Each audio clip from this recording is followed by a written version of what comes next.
Hello and welcome back to another closet session. I am channeling my inner cupcake today. It's fitting because we're going to talk about another female-centered topic. Today is going to be about common misconceptions with females in fitness, bodybuilding.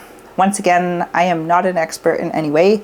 This is just my personal experience and things I have learned over the years and hopefully can pass on to you. So if you are somebody who is just getting into fitness, new to fitness, wondering where to start, what to focus on, what not to focus on, I hope this video can be of use to you. So first misconception, lifting a weight will not make you bulky.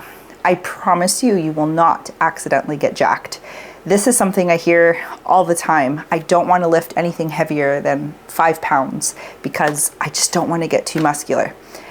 I am here to tell you that I spend every awakening moment of my day trying to get too jacked, and it is not happening. I just want to assure you, ladies, that if you're getting into the gym, lifting heavy is not going to accidentally turn you muscular or too bulky. It's not going to happen.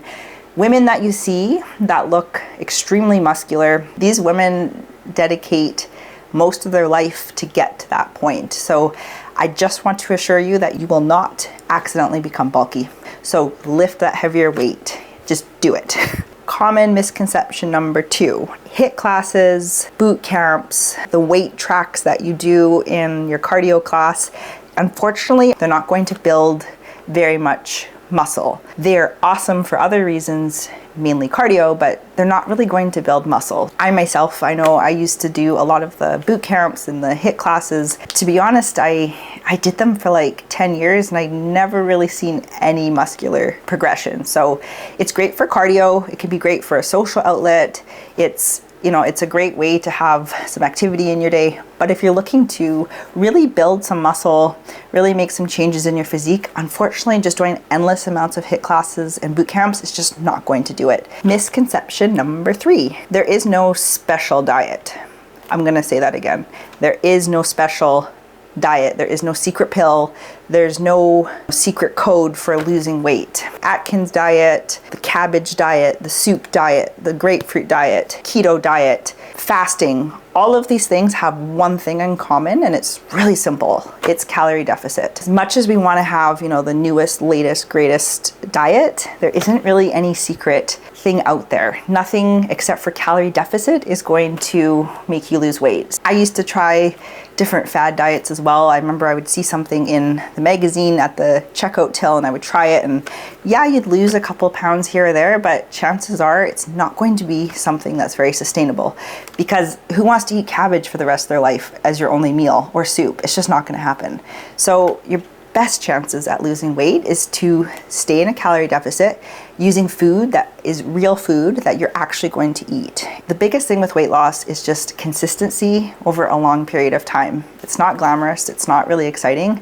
However, it is the most tried and true method, and all of these diets, that's pretty much what they all come down to.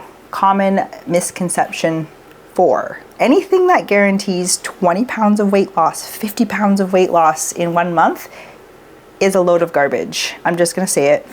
It is what it is.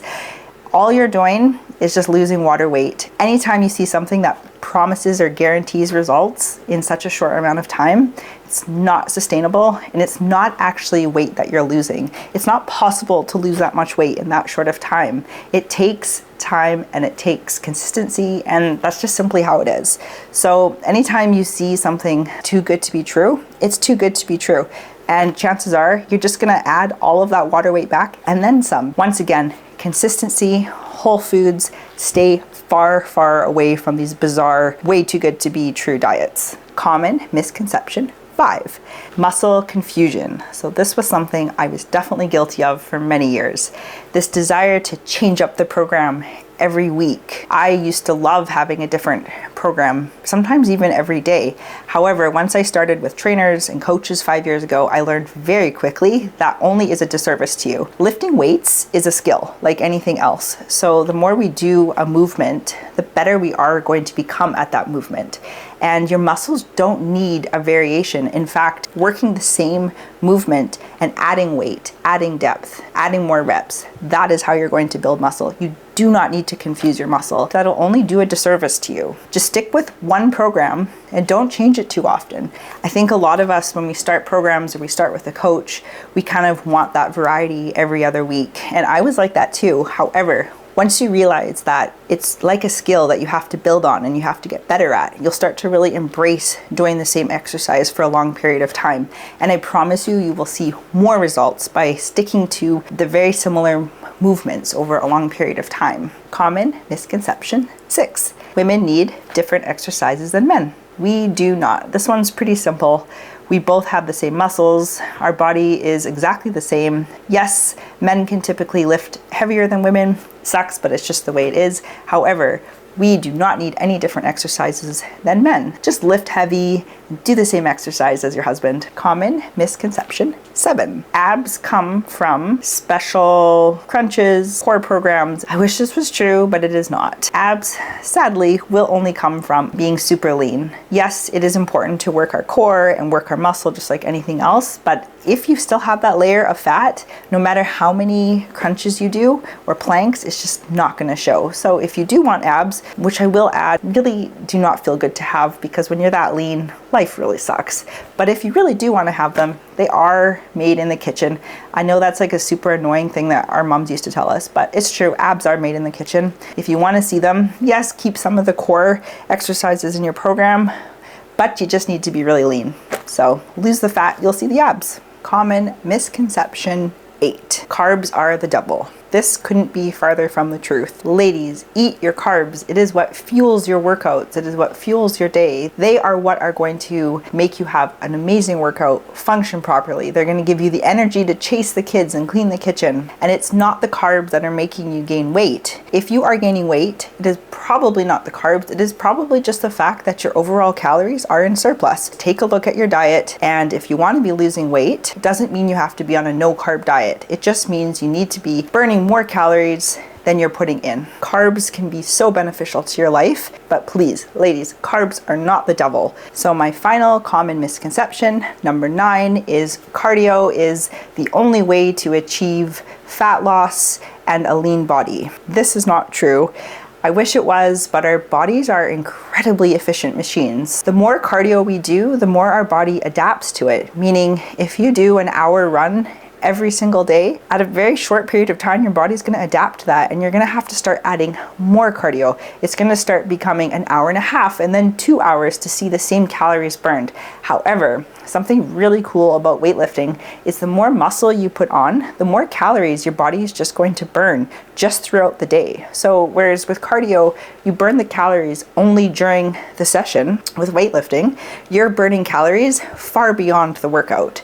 So that's why it's really important to, yes, include cardio in your weight loss journey, but don't just focus on that. Add things like steps, add things like weightlifting, and make sure not to get your cardio too high, because eventually your body's just going to adjust and you're going to find yourself having to do 2 hours of cardio just to maintain the calorie surplus that you're in. Using a combination of different things, you can achieve that weight loss and not have to be on the treadmill for 2 hours a day. It's important to incorporate all of these things into weight loss, because once again, doing 2 hours of cardio is not sustainable, and you shouldn't have to be on the treadmill for that many hours a day. So that wraps up all my misconceptions.